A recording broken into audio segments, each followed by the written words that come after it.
What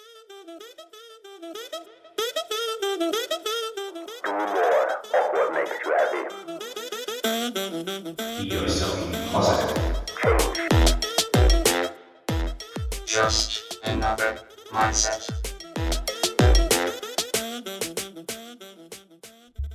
Hello, friends, and welcome to a new episode of the Just Another Mindset podcast, the show that inspires you to change and live a more exciting life. My name is Ismael, and each week I bring to you a relevant conversation, message, or topic that will not only entertain you, but help you to change towards a more meaningful and satisfying life, individually and collectively. Let us get inspired and embrace collective changes for the better. In today's episode, I have the great opportunity to share a conversation that I had together with Phil Graves with you. He changed his career from working as a financial consultant for 10 years in order to make a greater societal and environmental impact. He became the vice president of corporate development at Patagonia, and he is the founder of Tin Shed Ventures, Patagonia's corporate venture capital fund that's invested in more than a dozen environmentally and socially responsible startup companies. Today, Phil, who is very passionate about regenerative agriculture, is the CEO of Wild Idea Buffalo Company, with a mission to regenerate the prairie grasslands while improving our environment and our food supply by bringing back the buffalo. In this episode, we talk about changing career from financial consulting towards work with an impact. Phil tells us why he took the decision to transition into a career in which he feels making a greater impact and why he would never go back. We talk about long-term investment strategies and why such are so important. You will learn about Phil's time at Patagonia and his path towards regenerative agriculture. You will learn about the current food systems and what we need to change about it in order to be more sustainable for all of us. We talk about buffalo meat, humane field harvest, and indigenous wisdom. You will learn what you personally can do in order to make a change, and we finish with some open mic time today. And with that, Phil, a warm welcome to the Just Another Mindset podcast. And my first question for you is, how do you feel and what is on your mind today? Oh, I'm feeling quite good. It's Friday. I live here in the Ozarks with my family, and fall is a beautiful time of year, our favorite time of year. And so doing quite well. Thank you for asking. Excited for the holiday season around the corner and excited for our conversation. Looking forward to sharing a little bit about my story and hearing more about yours. Wonderful. Thank you so much. And likewise, I'm also very excited for this conversation. Actually, we've been chatting quite some time back and forth with mails, and I'm very excited that today we have the opportunity to have this conversation. And Phil, maybe for our audience, to give them a little bit of a context, I will start and you maybe may take over at some point. But why I find it very interesting is that we share a very similar background. You also come from consulting, and then you made your way to Patagonia, where I believe you became the vice president of corporate development. And today you are the CEO at the Wild Buffalo Company, and you were just mentioning parts of your story, and maybe you can choose a little bit the level of detail. But what is it that brought you here today, and what is it that keeps you busy those days? Well, a few things. So I started my career in corporate finance consulting. I studied accounting and finance at Texas A&M University. Spent the first 10 years of my career helping companies grow with acquisitions, with new joint ventures, licensing deals, essentially how to increase shareholder value, as is often the case with corporate consulting projects.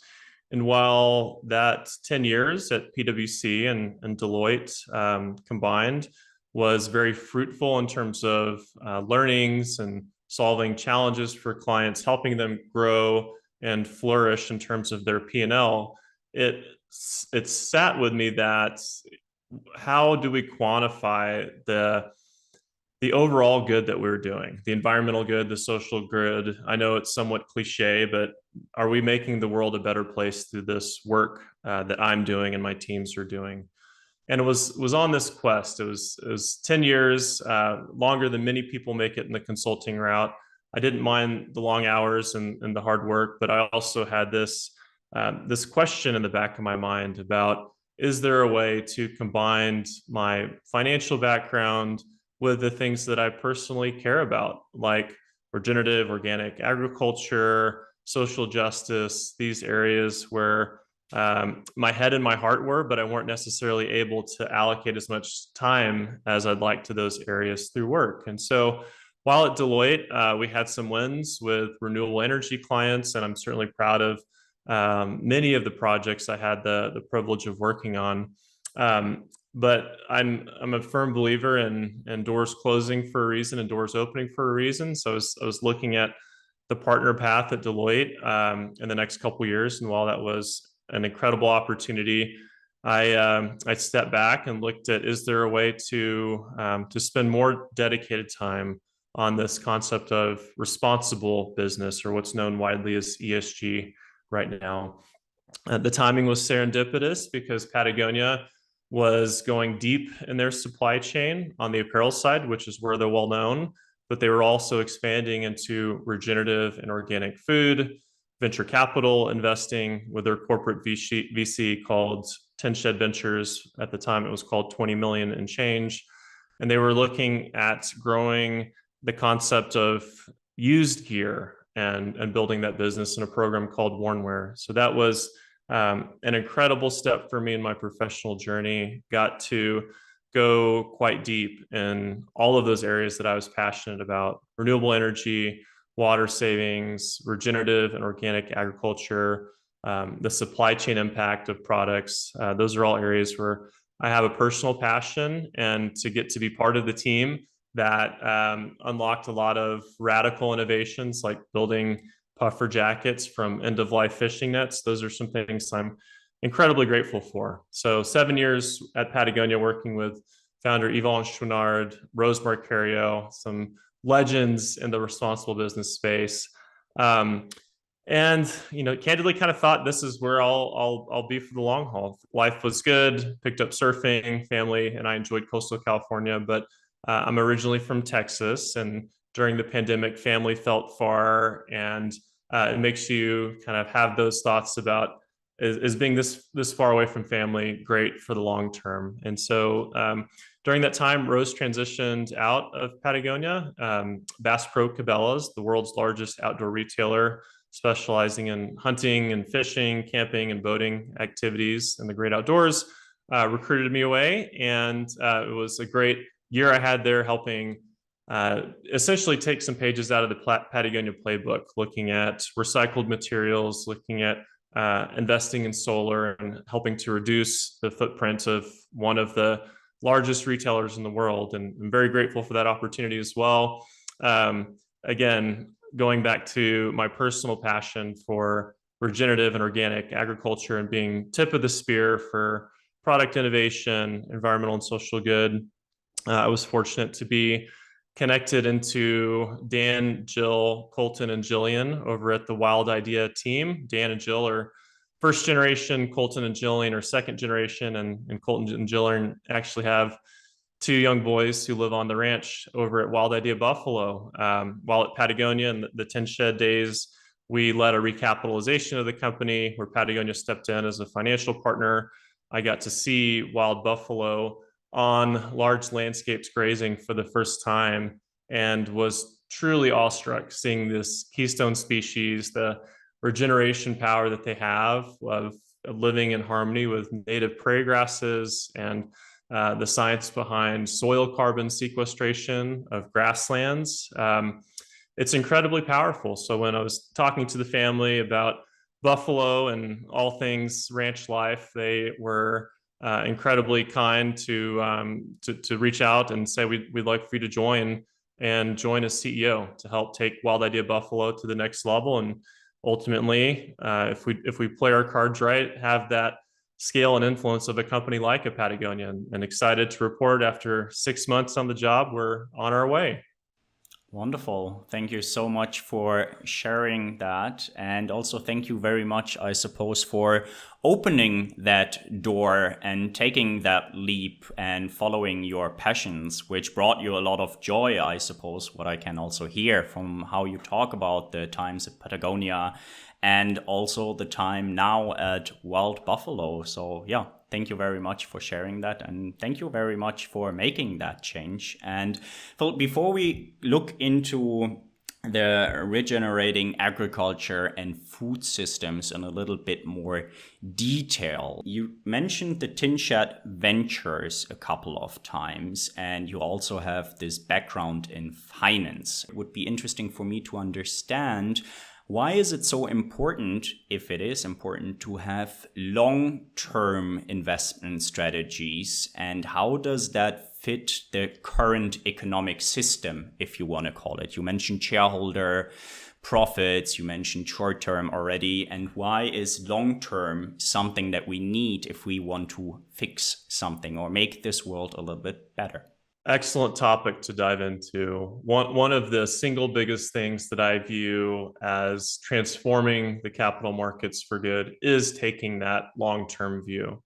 Many times when you prioritize environmental good and social good, it results in a lift to profitability, or something that's called accretive to earnings per share.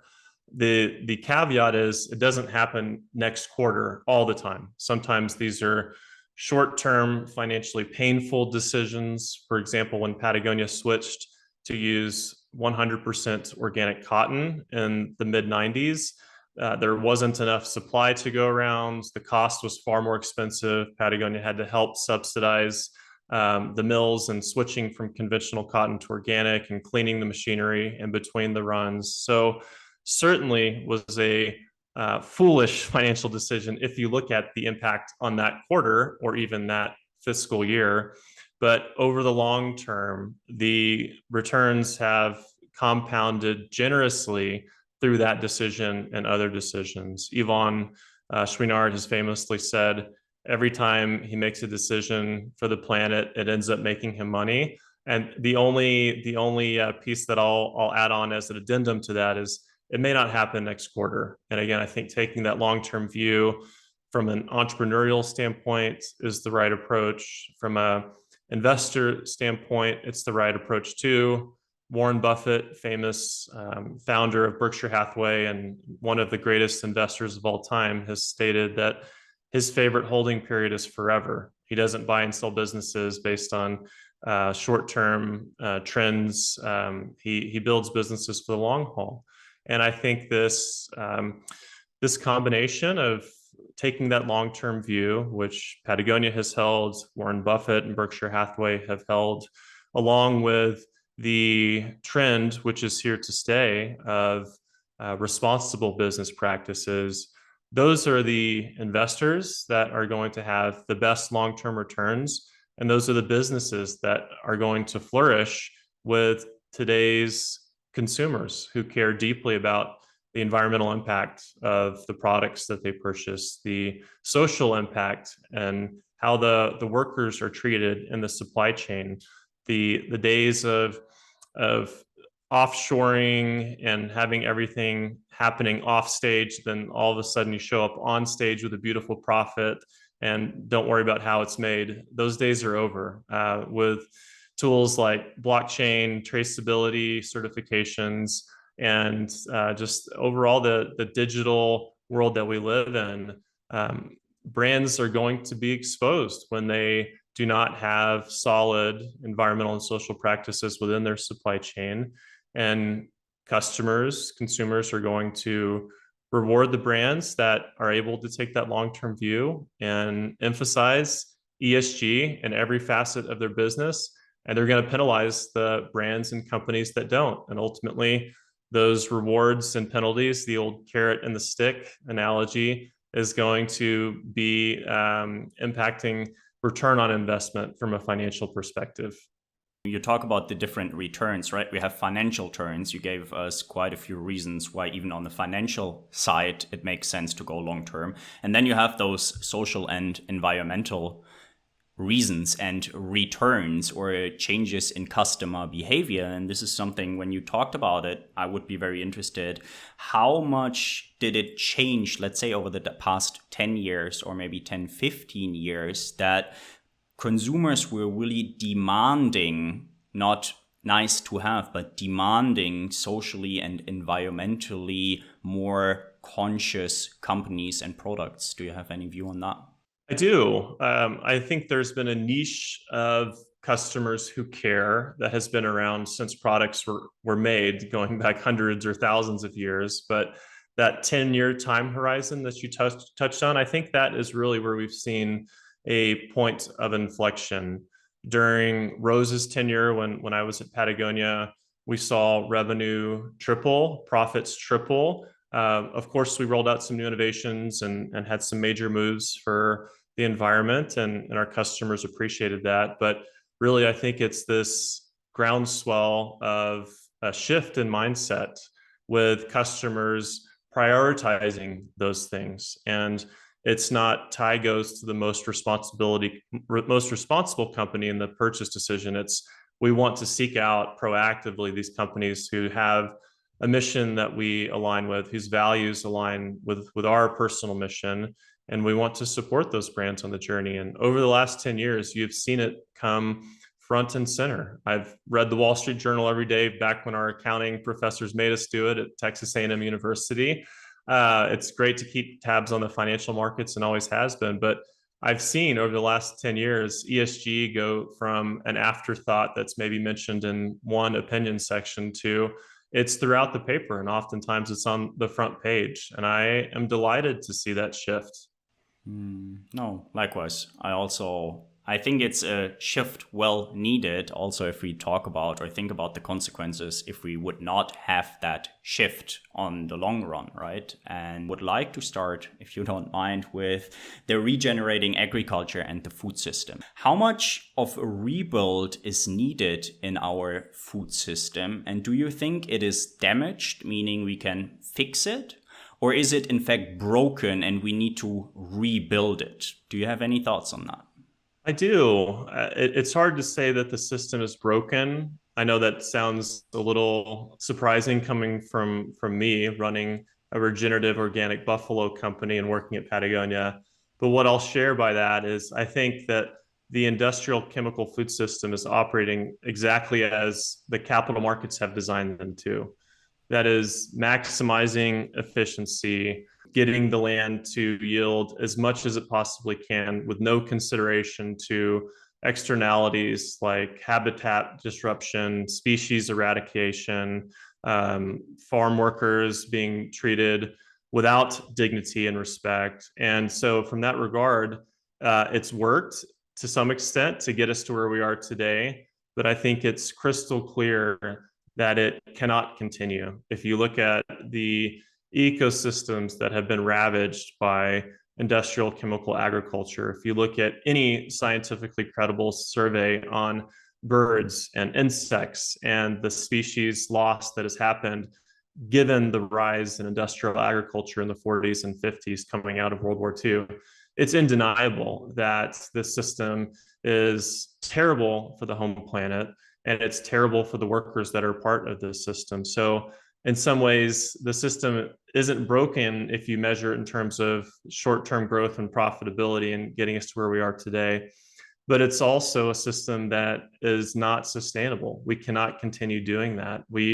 I've seen different studies show that we have approximately 50 years of topsoil left if we keep tilling it up and approaching it like we historically have. So it's time to reimagine the food system, and I'm thrilled to see the rise in regenerative agriculture that's happened in the last 10 years.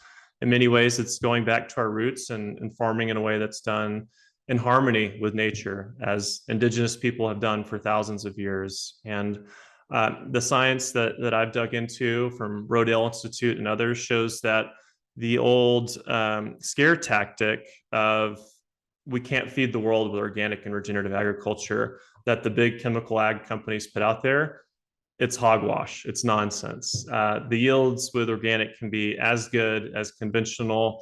The challenge is, again, it goes back to that time horizon. When you switch from chemically intensive industrial farming to organic in the United States, it takes 3 years for the land to be certified organic because you have these toxic chemicals that are there. And the land previously was producing these yields of food that were propped up on synthetic fertilizers. So in monoculture, they intentionally make the soil sterile. They get rid of everything on the land, and ultimately will raise one species of plant. And that is terrible for biodiversity. It's terrible for conservation. I'm an avid upland bird hunter, love hunting quail and other species. And just in my lifetime, I'm 40, I've seen a tremendous drop in those things. And it's because of industrial farming.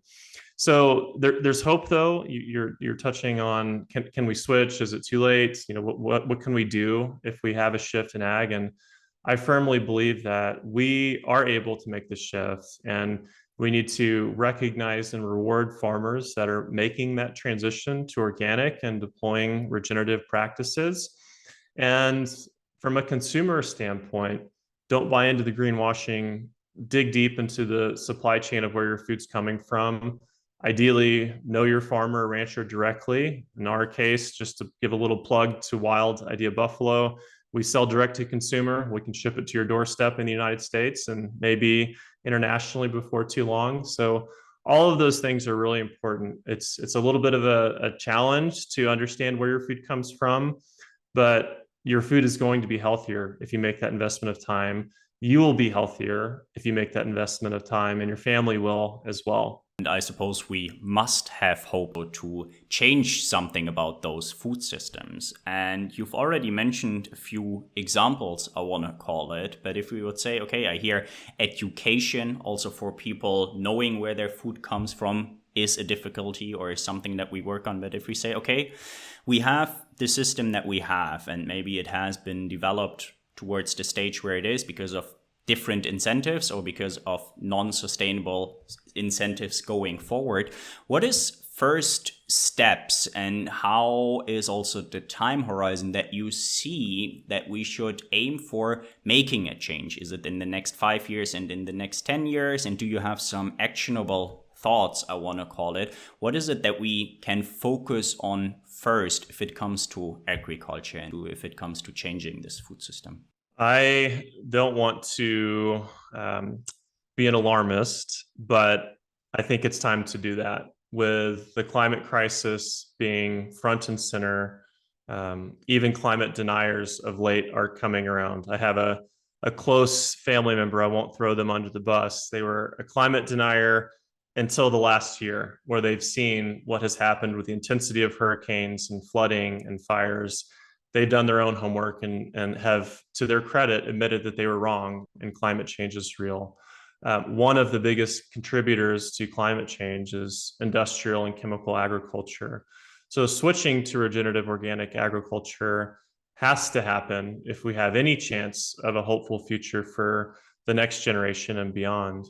And we need to have that happen today. I think we don't have five years to do our research and 10 years to enact these solutions.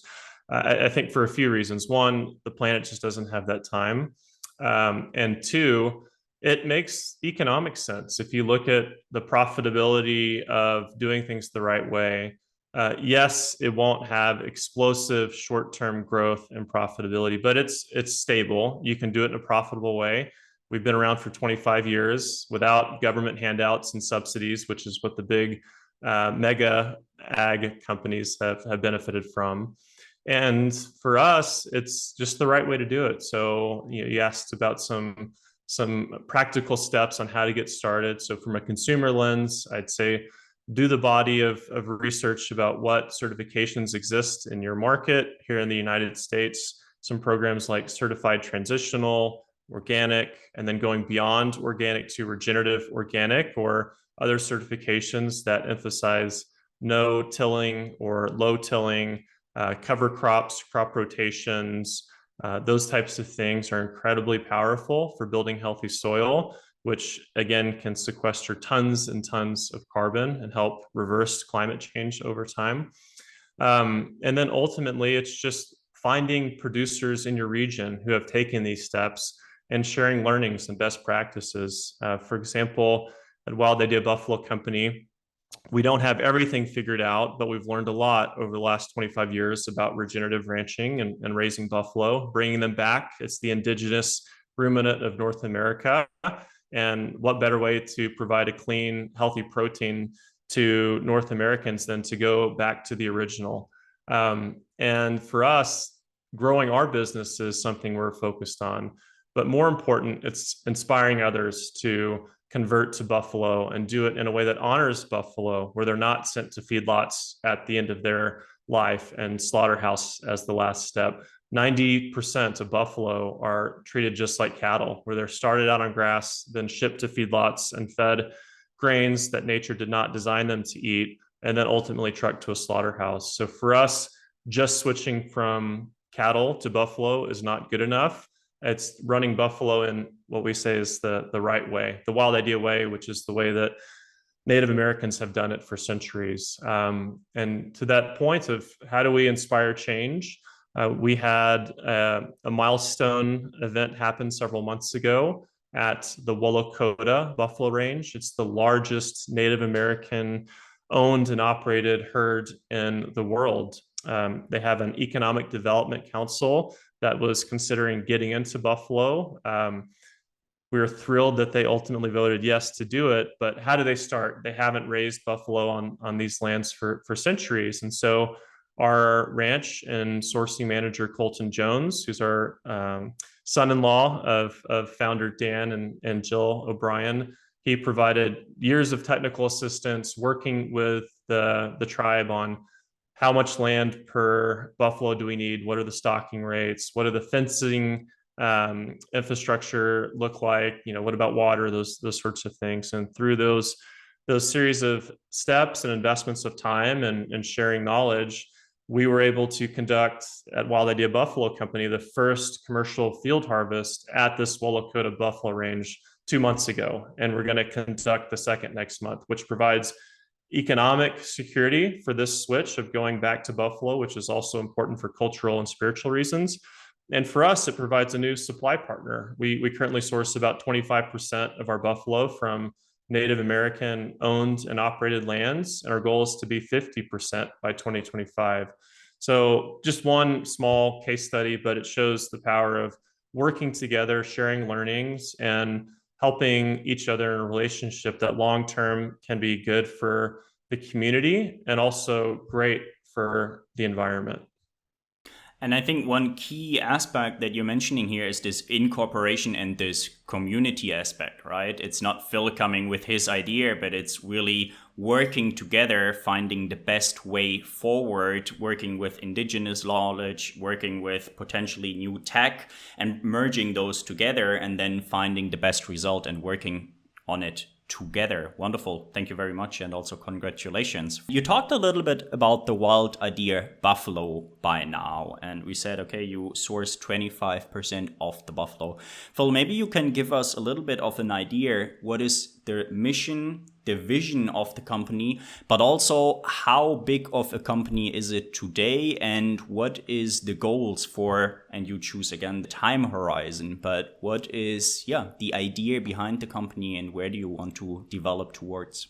Absolutely. At Wild Idea, our mission is to regenerate the prairie grasslands while improving our environment and our food supply by bringing back the buffalo. So plain and simple, we are doing it for regeneration. Our company was founded 25 years ago by Dan O'Brien. He is an ardent conservationist. He worked for the Peregrine Fund, helping to reintroduce peregrine falcons and help that population bounce back for many years. And the whole reason he got into the buffalo business is not to sell meat, but it's to protect habitat for birds. If you look at, again, conventional ranching, it's overgrazed. And you look at it, they have to supplement with so much hay. The ranch lands themselves are denuded, and it's not a thriving ecosystem. If you look at the Wild Idea Home Ranch, the Cheyenne River Buffalo Ranch, there's tall grass, there's dozens of different types of native prairie grasses, which have been designed by nature for centuries to coexist with buffalo as the keystone species, insects, um, black-footed ferrets, you name it. We have so much diversity of life at the Wild Idea Buffalo Ranch, and there are no natural predators right now to buffalo in the Great Plains. There used to be wolves and prairie grizzlies in South Dakota, where Wild Idea is based. They're no longer there. So Wild Idea steps in to serve that function, and we humanely harvest in total about 1,000 animals or 1,000 head per year. 25% of that supply comes from the Cheyenne River Buffalo Ranch, the Wild Idea Home Ranch, where Dan, Jill, Colton, and his wife, Jillian, Dan and Jill's daughter, live. And the rest comes from non-native producers, private producers, and then Native Americans that I described a moment ago. So for us, we want it to scale. We're never going to compromise in terms of our field harvest. We're never going to send a buffalo to a feedlot. At Wild Idea, we don't put wheels under buffalo, period. We recognize that buffalo are not domesticated. They have a terrible time whenever you try and round them up and load them on a truck and ship them hundreds of miles to a feedlot. Many animals die during that process because they're so stressed out. And if there are any hunters that are listening, you know that a clean kill in the field is really important. If not, the quality of the meat quickly deteriorates during that fight or flight response that they've given by nature. And so think about it, with you have a cow or a buffalo that is shipped hundreds of miles to a feedlot. It's forced to eat things that nature did not design it to eat. And then it's shipped to a slaughterhouse where it's marched to an inhumane death. It's very obvious that the quality of the meat is going to be impacted by that through adrenaline, cortisol, stress hormones. And for us, the humane field harvest is not only the right way to do it to honor buffalo, but it's the best quality meat. And for us, similar to Patagonia, we want to offer the best product possible to our customers. That's what keeps them coming back. And in some cases, they've been coming back for 25 years since Dan started riding friends and family across the country when he harvested 8 buffalo in the field for the first time. So to tie it into the question of where do we want to go from here, we don't want to compromise. We want to take the gloves off and put a spotlight on the broken industrial food system that needs to be reimagined. And we want to grow our business and find sourcing partners that are interested in bringing back buffalo in the right way and doing so in harmony with nature. And ideally, it'll kick out a profit to them in the mid and long term. Wonderful. Thank you very much for sharing that. And again, I'm crossing fingers for all your successes. And I have a few follow-up questions, just because maybe I have not eaten buffalo myself. But what makes buffalo meat special, or how does it compare to other types of meat? Absolutely. This is an area where I've learned much since joining Wild Idea and serving as an advisor to Wild Idea back in the Patagonia days. I had buffalo growing up a few times. It was always a little bit leaner than beef, but that was the extent of my knowledge. Since I've dug into the science, I've been really pleasantly surprised to learn that not only is it leaner than beef, it's lower in calories, it's lower in fat, it's higher in protein. So people that are mindful of athletic performance and looking for an edge in competition, higher protein is better than lower protein. And Wild Idea buffalo meat, grass-fed buffalo that is higher in protein than beef, than chicken, than turkey, and plant-based proteins. And it's also got a better omega-3 to 6 ratio. It has more vitamin B, vitamin E, things that are great for boosting energy levels and brain health. And I would put an open letter to everybody to say, find me a healthier meat than grass-fed buffalo. I'd love to see it. I haven't seen it yet based on the scientific research. And again, not all buffalo is the same at the store. You can't just see a package of buffalo meat and assume that it's grass-fed, grass-finished, and field harvested. That's where it's really important to know the producers in your region, understand their practices, and work with them to be as regenerative as possible. Not everyone can start out that way, but it's important to start taking steps in the very near future. And ultimately, it's going to result in a more profitable enterprise and one that kicks out a product with better health for humans. No, thank you very much for detailing that. And what I've learned from what you said is you introduced the buffalo to kind of put the ecosystems back into balance, and you use the meat because it's high quality meat. My next question would be, how do you, and I don't know if there might be a dead end, but what do you do with the byproducts of the buffalo? I just want to call it. I could imagine that you're not only using the meat, but again, I don't know what happens to the rest of the animal after you've taken out the meat. Do you have any information for us on that? I do, and cut me off, Ismael, if I go too long, because this is an area that I'm personally passionate about. Waste not. It's a great concept. So historically, we've been primarily in the meat business in terms of revenue. We would compost the rest. We had a major win in bringing a leather product to market through the Patagonia workwear program and a boot, and it's one of their hottest sellers. When they post it on the website, it's typically gone in a day or two. And so we're thrilled to grow that partnership with Patagonia on the leather side. We're exploring new leather partnerships as well. And regenerative leather is in high demand, and we're thrilled to see that. We're also exploring what to do with the fiber. Some scientific research at textile universities that I've seen has shown that buffalo fiber has great insulative properties. So this could be an alternative to merino wool as a performance base layer. It could be made into a sheet insulation as an alternative, or a blend with goose down or duck down to go into a jacket or other vest type product. And we use everything. We sell the bones, we sell the tails, we sell the testicles. They sell out in like a day. For us, it's really important to use the whole animal. We're not just in business to sell the fillets at a high price or tenderloins and move the rest as quick as we can and throw the offal in the industry or organs out in the dump. And what we've seen is the customer base is really interested in some of the historically less desirable products. So liver, for example, is one of the most nutrient dense cuts and products that we offer. It's one where we had a hard time selling it historically, but now that the science has shown how healthy liver is in terms of being packed with micronutrients and macronutrients, our customer demand has exploded. We have customers that are asking to pre-buy all of our liver for the year. And again, I think you have to look at not all two livers are the same. And I'll share a story about what that means. There is a competitor in Rapid City, South Dakota that has what I'll just call kind of commodity buffalo. They're started on grass. They go to feedlots. They're treated just like any other cow in the United States. And we went to them 10 years ago before liver was in such high demand and said, "Hey, how are you moving the liver? What are you doing with it? We don't want to compost it. I mean, there's got to be a better application than that." And they said, "We don't get the livers." And asking why, the reason is they cannot get their livers to pass federal or state inspection because, as you know, livers process toxins.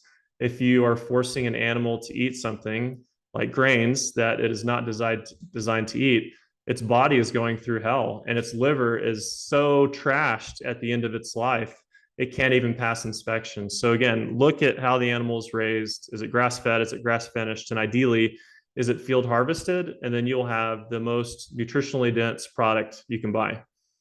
Wonderful, also with the zero waste, and that you really do make sure to use the whole animal. And another question that came when you were talking is, how do you share and exchange the knowledge that you get at Wild Idea Buffalo, and how can you also apply that maybe for other buffalo farms across the US, but maybe also globally? And what can you maybe also use, and how are you sharing this information with potentially, and I don't know if you can, but for different cattle, for different animal types, for different farm types? Is there any systems in place that you want to share this knowledge and share all this great expertise that you are gaining with the US and with the world? Most definitely. Our ranch and sourcing manager, Colton Jones, says it best in that Wild Idea is a glass house. We are happy to share everything that we've learned about harvesting buffalo and raising buffalo in the right way over the last 25 years. We actually show our humane field harvest on our website. I think if you ask any other meat company to see how the animal is harvested, they're not going to be very forthcoming with the videos of how that happens. And so for one, I'd say go to our website. That's www.wildideabuffalo.com, and you can read all about the humane field harvest. We also have a partnership that we're exploring right now with the USDA and the Intertribal Buffalo Council about showcasing to Native Americans and providing technical assistance about how to conduct a field harvest in a way that will create food security for their community, and then also potentially be a revenue stream from Wild Idea or other companies that could purchase the excess meat that's harvested on those tribal lands. So it's challenging. A lot of it is just peer-to-peer training. You need to have some time with Dan and Colton, either ideally on the ranch or over the phone, to learn and answer questions. We're building a best practices toolkit that we want to share with other producers to help them on the journey. Because again, we'd love to grow and scale, but we are more mindful of how do we inspire other companies to raise buffalo and harvest them in a way that's better for the buffalo and better for ecosystems. So just let us know. Our email is info@wildideabuffalo.com, and just let us know what you're looking to learn, whether it's preserving native prairie grass ecosystems or bringing back a native prairie grass ecosystem. In some cases of the Cheyenne River Ranch, we have a few plots of land that Dan has purchased that were intensively farmed, stripped bare of healthy soil, and we are slowly building it back up. And I will say that that's not a one-year process or a two-year process. It takes years and years to restore soil to health, and there's no time like the present to start. So don't let that scare you off. We're happy to talk about reintroducing native grasses, which have some great nutritional density for ruminants like buffalo. And we hope that folks will look at switching to buffalo or whatever the indigenous ruminants of their country or region is. But if folks are cattle producers and they want to learn more about a humane field harvest, it's certainly applicable as well. Ultimately, we want all the feedlots in the country to be shut down and all the conventional slaughterhouses to be shut down. Over time, we want them to be reemployed in other areas. They can join the Wild Idea Field Harvest team or one of our competitors, but we just think that those are things that need to go away. Oh, it sounds like quite an ambitious rebuilding, but it also sounds like this food system or the agriculture system that is in place needs exactly that. So thank you very much for sharing that, Phil. And another question that just came to mind, and you mentioned it earlier, that you basically sell directly to the customer. So there is not a middleman, there is not 10 or 3 or 2 resellers in between. Does that give you also an opportunity to compete on price point, that the buffalo is not 10 times as expensive as comparable meat? Or how does the supply chain choices, I will just call it broadly, have an impact also on, that you can actually give it to consumers who are not very rich or who have to compare their choices?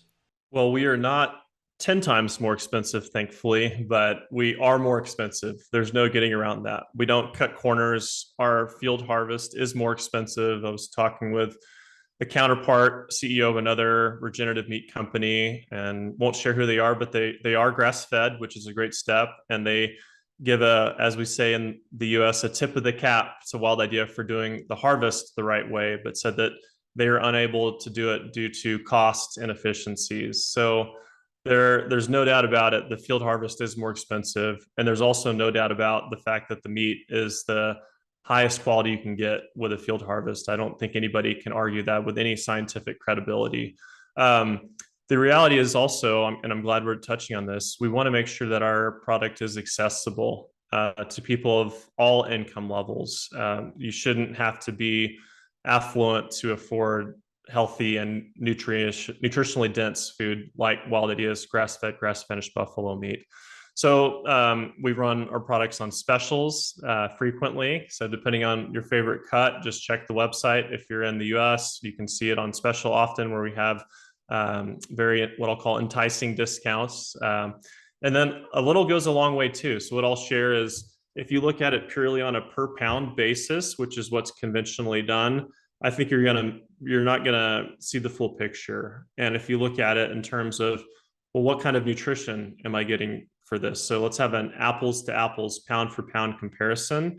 We'll win hands down in terms of value for the nutrition of the product that you get. So you don't have to eat a giant fillet every night. I mean, there's nothing wrong with that for a celebration or a special meal over the holidays. Same with the roast, but also one of my favorite products is our ground. You can dress it up over pasta. You can get our Italian sausage at a good price point and do a spinach kind of delicious dinner stir fry type meal.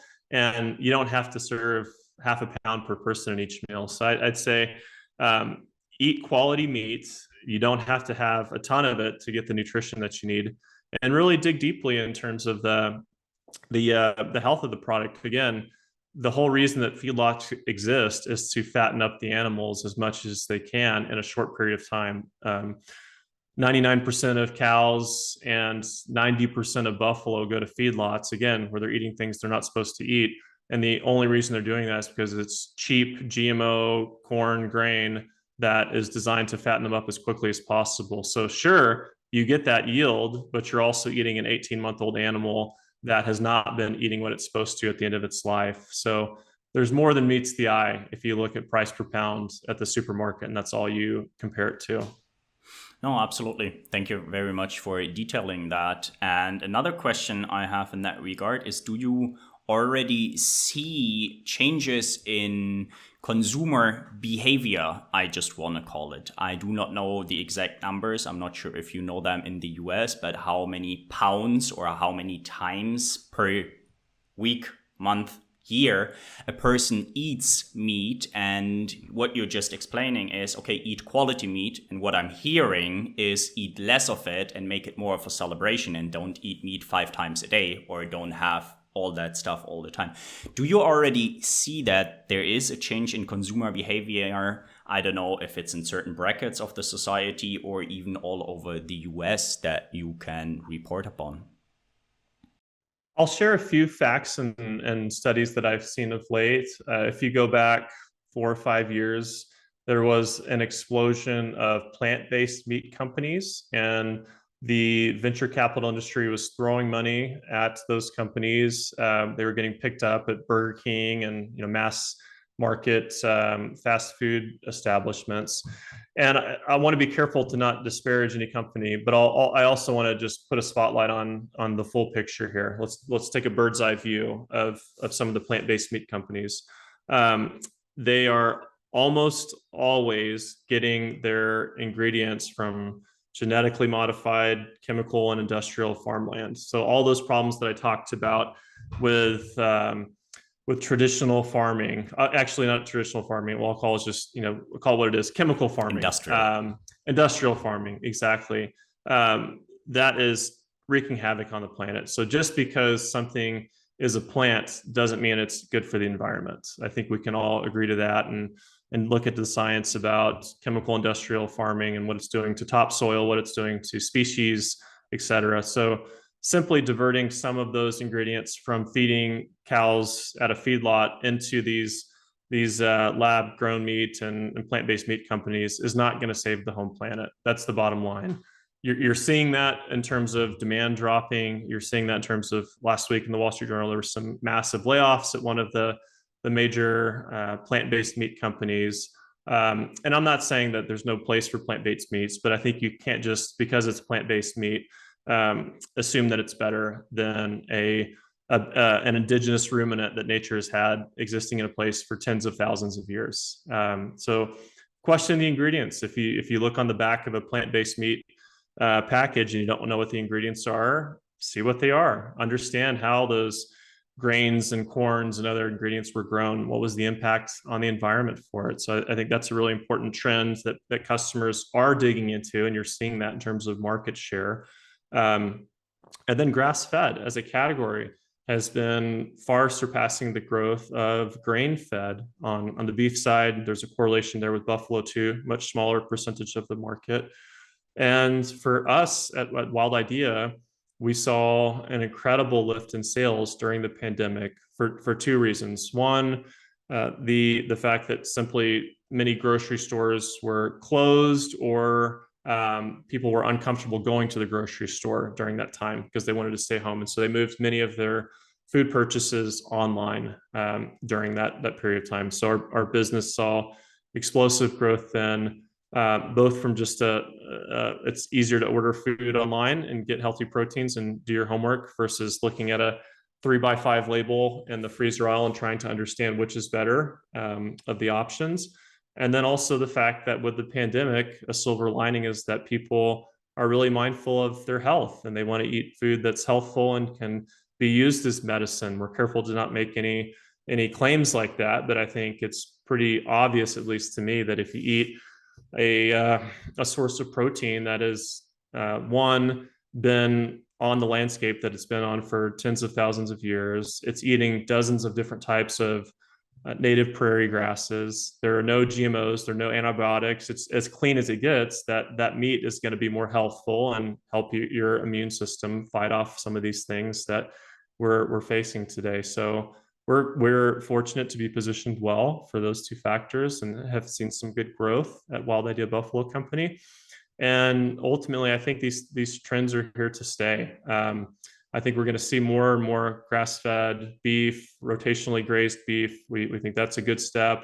And then again, buffalo are even a step beyond beef. There was a study, a 3-decade study conducted by Kansas State University that showed that whenever buffalo and grass-fed beef were in a side-by-side comparison on two adjacent pieces of land over that 30-year time period, the native grass population was 80%, more than 80% higher on the land where buffalo were grazing compared to grass-fed cattle. Again, buffalo and these native grasses have been doing their things for tens of thousands of years, and it's important to understand that native grasses are a great way to sequester carbon. Sometimes the root systems can extend up to 15 feet deep, and they're perennials. They sequester literally tons and tons of carbon.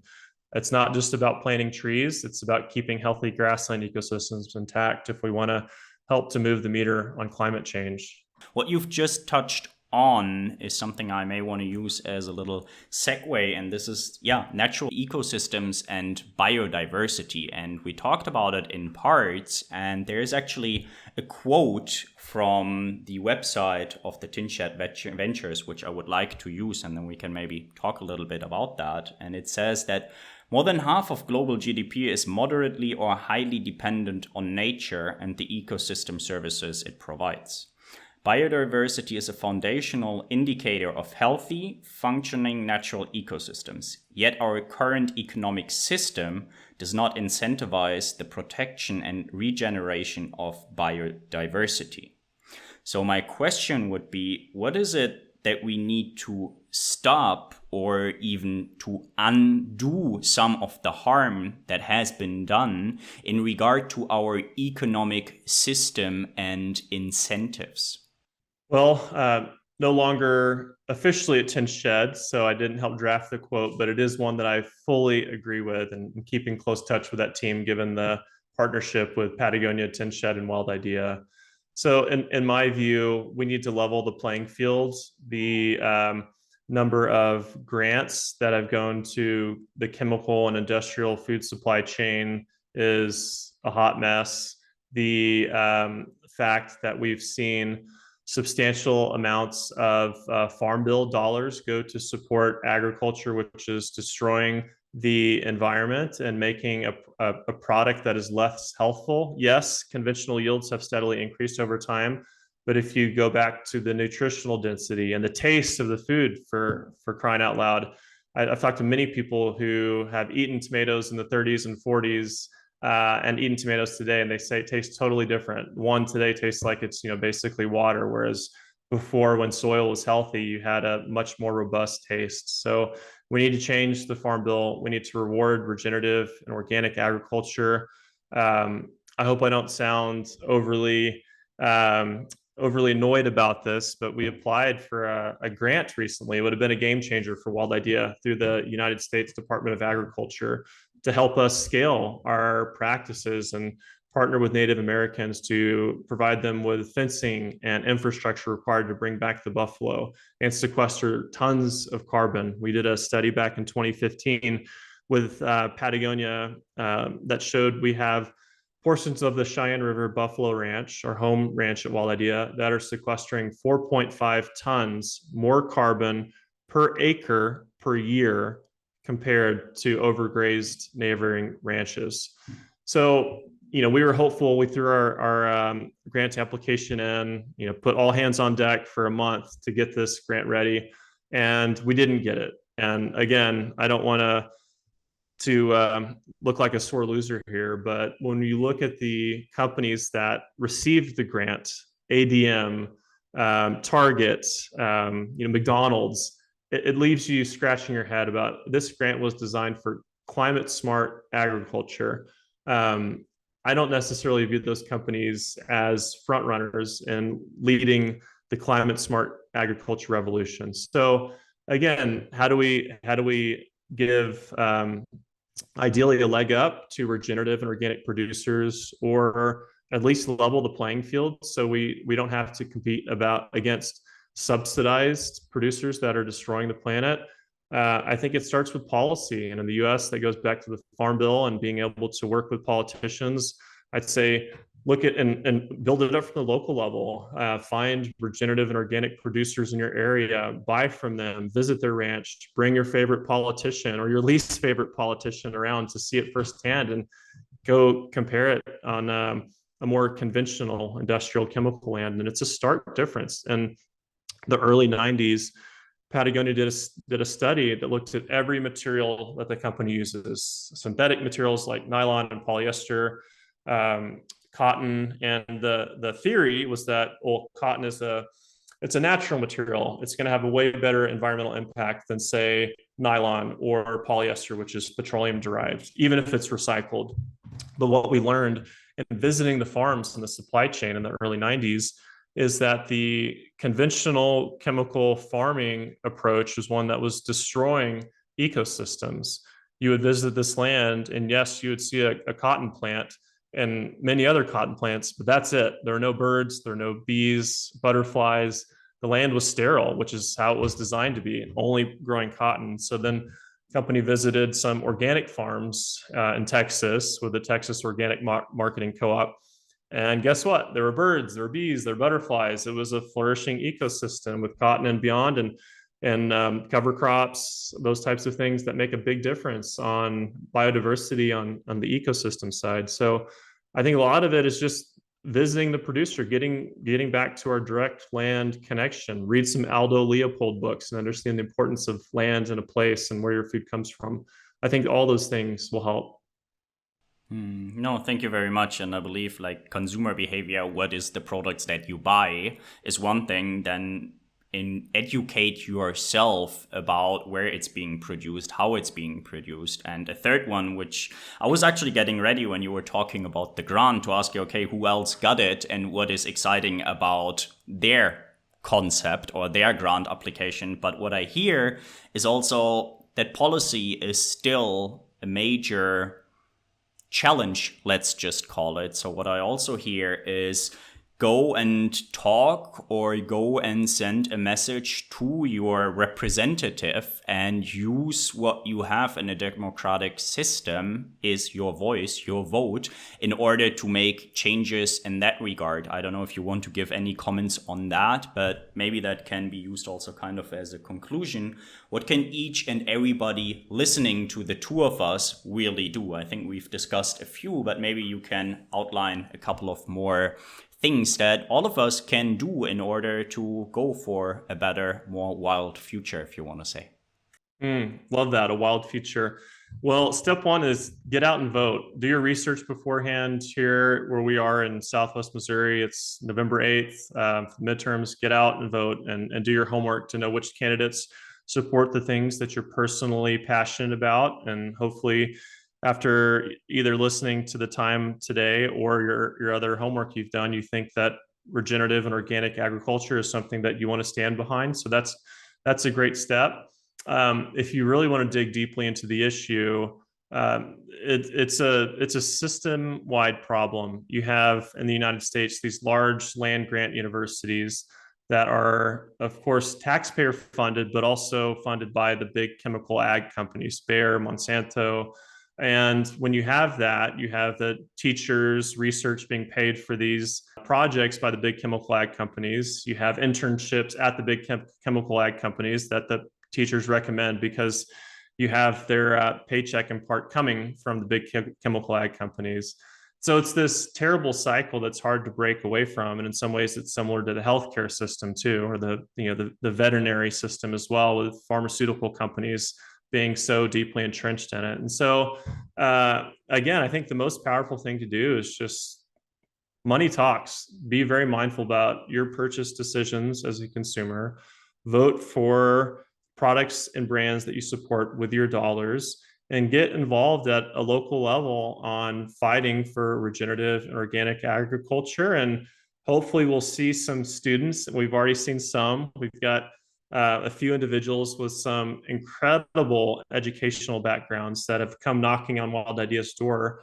They can make a lot more money other places, but they care about regeneration. They care about bringing back the buffalo. So I think we'll see more and more of that. And then when there's a flood of students that opt out of working for the big chemical ag companies, it's going to be a rude awakening to some of these large land grant schools and some of the entrenched interest on the political side, which, again, who knows what happens in DC behind closed doors. But if you look at the recipients of these billions of dollars of quote unquote climate smart agriculture grantee recipients, many of them are mega corporations or giant brands and farms.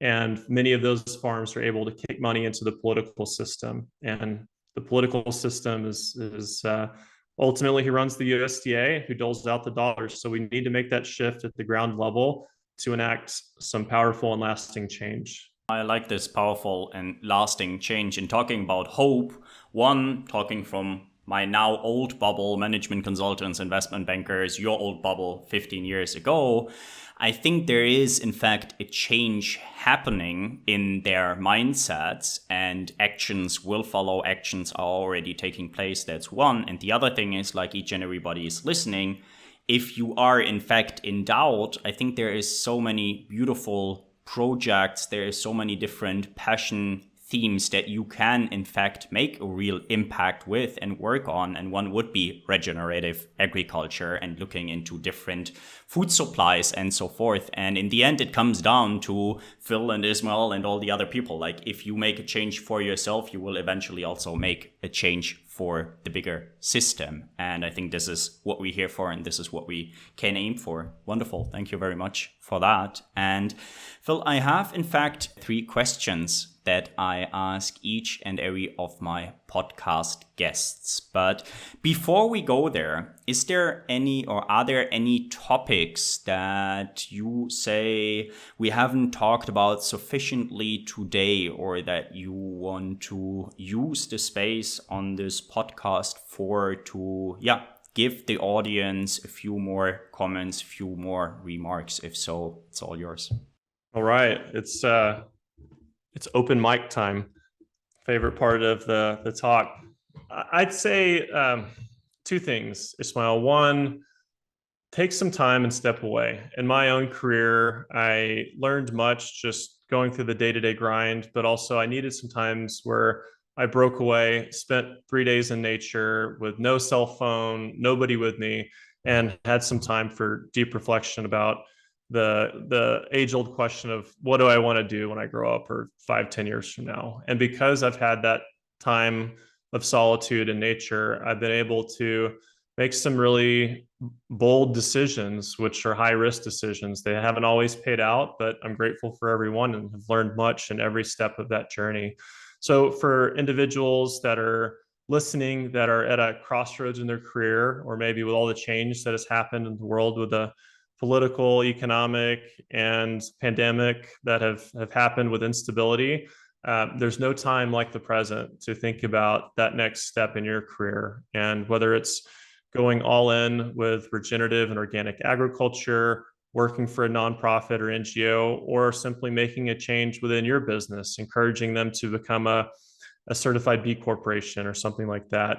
I think this is an incredible time in history where we have the ability to do that self-reflection and soul searching for what's next. And I encourage everyone in our wonderfully hectic lives to take that time, think deeply about it, and then once you come back with what you think is an answer, run it past your personal board of directors, whoever that is, and be bold, make a change. It's something that you've done, and I commend you for that. And I've done it too. And again, not every step has been easy or exactly as I thought it would be, but I wouldn't change any of those steps for anything. So that's one piece. The second piece is mentoring. I've been so grateful for people personally and professionally that have invested in me along the way and shared their knowledge. There's so much that I've learned over the last 10, 15 years since I've gone deep into responsible business, and I have so much more to learn. And I will, because I have a network of friends, family, investors, business people at all levels that are willing to take a phone call whenever I place one or respond to a text. And I think all of those things should also ultimately be used and paid forward to the next generation. So find someone or some people to mentor. It's a great time to branch out of your own network too. So women, people of color, ideally people who are coming from underrepresented communities. With Wild Idea, about half of our employees are Native Americans. So just think deeply about whose life you can touch and change. How can you invest in them with time, resources, a little startup capital to start them on their way to their journey or building their business, and have a lot of fun on the way. There's not much time with the biodiversity crisis and the climate crisis. So I don't work a 40-hour work week, and my wife and daughter sometimes give me grief about it. But while it's important to work hard, it's also really important to enjoy that downtime with friends and family. And especially now as we're rolling into the fall season, the holiday season, it's a great opportunity to unwind, kick your feet up, and spend that precious time with friends and family. Wonderful. Thank you very much for those wise words, Phil. And I couldn't agree more. Reflect and take some time off definitely does help every once in a while. And yeah, mentoring and finding people who are on a similar journey, but maybe 5 years ahead or 2 years behind, and engage with them and connect with them and talk with them and get inspired, right, to do something, or understand through your reflection that you are in a position where you want to be and that nothing needs to be changed if this is the state for now. I think that's also perfectly fine. But yeah, thank you very much for that explanation, Phil. And that leads me, in fact, to the last 3 questions for today's podcast episode. And the first one being is, what motivated or influenced you over the past week?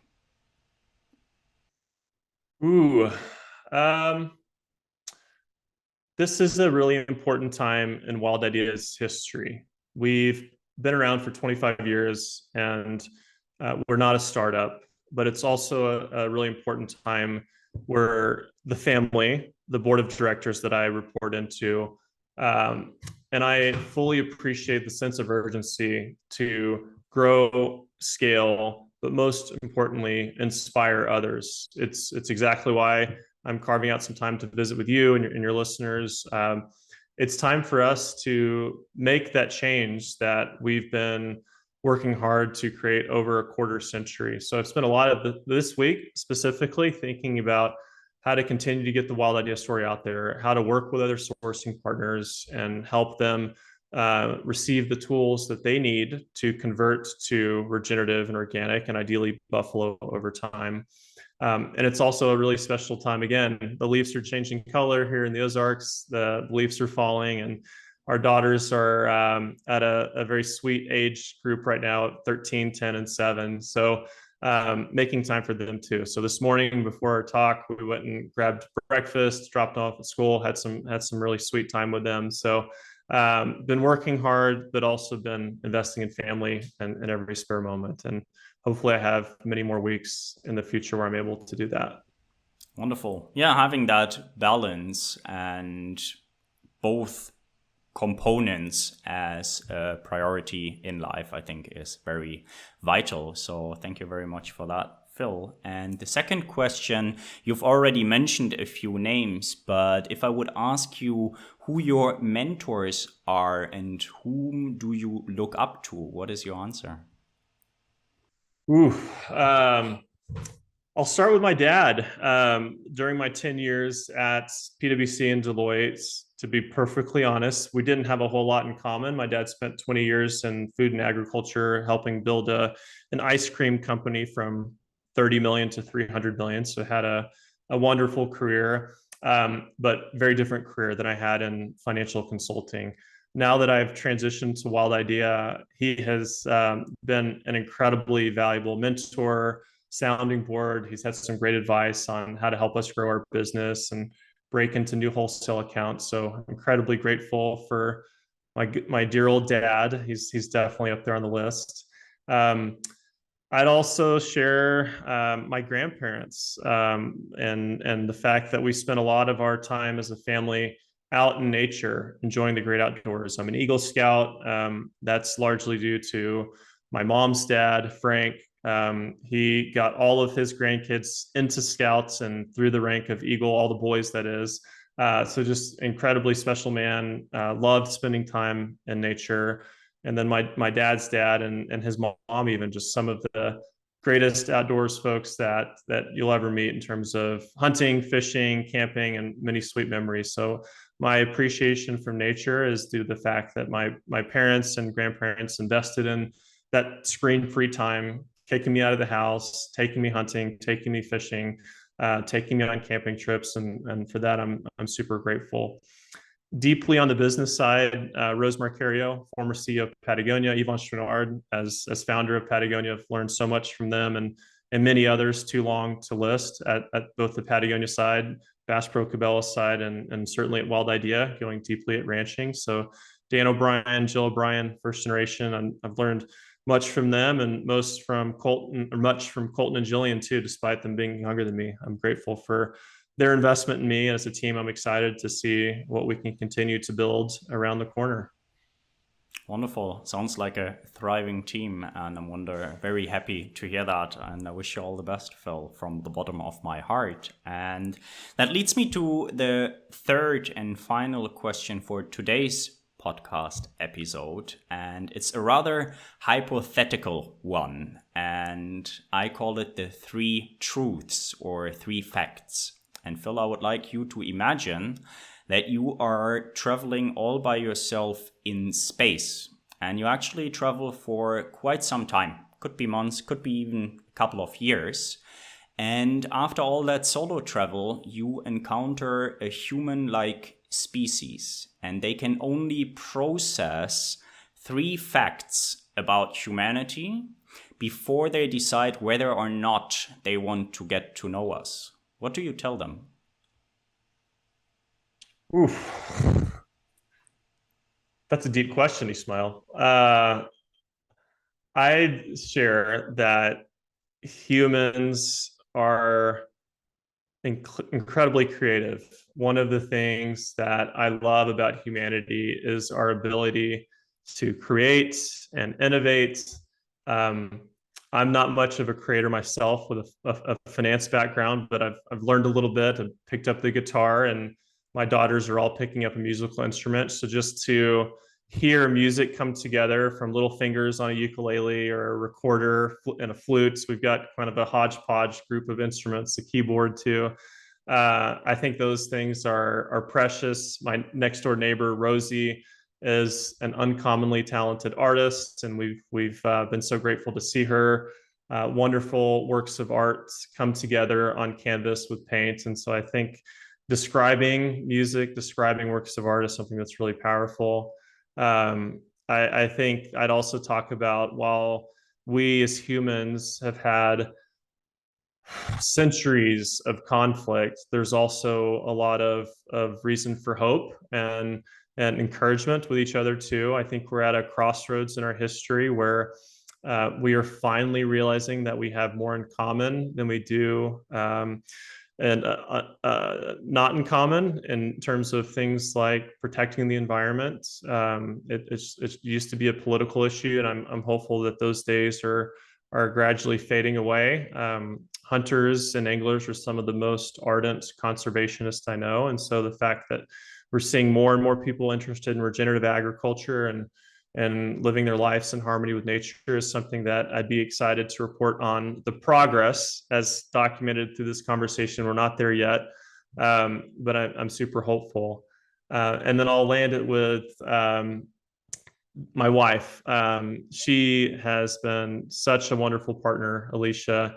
And I would say, if you're going to meet one human, it shouldn't be me, it should be her. So make sure you get to spend some time with her. She's just incredibly kind, considerate, the rock for the family, and in many ways has been an incredible behind the scenes advocate for me, my career, and helping create some of this small change that I've been able to spur from my time at Patagonia and now at Wild Idea. Thank you so much. So I hear creativity, I hear hope, and I hear a lot of love. I think that's 3 good reasons and facts to get to know humanity. And with that, Phil, thank you so much for being a guest on the Just Another Mindset podcast. And if there's any final thoughts for today, it's all yours. Well, thank you so much. I've enjoyed this conversation. I'm thrilled to get to know you and hear your story a little bit before we went live, Ismael. And I just encourage you to keep harvesting these stories and putting a spotlight on them, finding other individuals that have a richness to who they are. And I, again, just want to land it with hope for a brighter future for my 3 daughters and their kids after them. I think if we take some of these steps in the very near term, that we do have a solid chance to bring back species diversity, bring back farming and ranching practices that are done in harmony with nature. And then ultimately, I'll land today's talk with let the buffalo roam. Thank you so much, Phil. Wonderful. Thank you.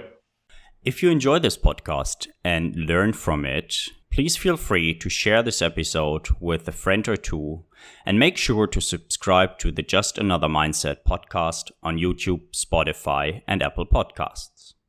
If you're listening on Apple or Spotify, please use the next 10 seconds to give the Just Another Mindset podcast a rating, and know that you will help me to create more meaningful content like this, and also that it will help other people to find this content and get inspired as well. If there is any future topic or guest that you would like to hear more about on the Just Another Mindset podcast, please let me know by leaving a comment on YouTube or sending a mail directly to contact@ismaelwondergarten.com. And if nobody told you lately, be reminded that you are worthy, you matter, and you can achieve anything. Do more of what makes you happy. Be yourself positive. Just another mindset.